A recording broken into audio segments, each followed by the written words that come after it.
এবার বলরাজ রেগে গেল। সে আবার অভিনবের দিকে ঝাঁপিয়ে পড়ল, কিন্তু অভিনব ঝুঁকে পড়ে বলরাজের পায়ে লাথি মারল। বলরাজ নিজেকে সামলাতে পারল না।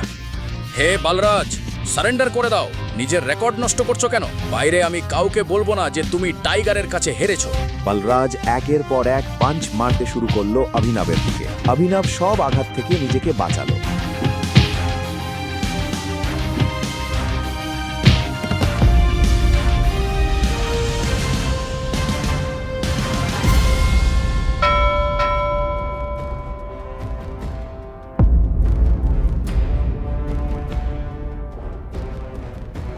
শেষে অভিনব বলরাজকে ছেড়ে রিংয়ের এক কোণে গিয়ে চুপচাপ দাঁড়ালো।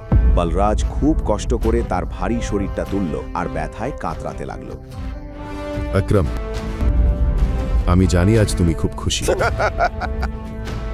বলরাজের পিঠে স্প্রেন হয়েছিল, কিন্তু তবুও সে হাসল আর অভিনবকে জিজ্ঞেস করল, এসব তুমি কোথায় শিখলে? এগুলো আমি উত্তরাধিকার হিসেবে পেয়েছি।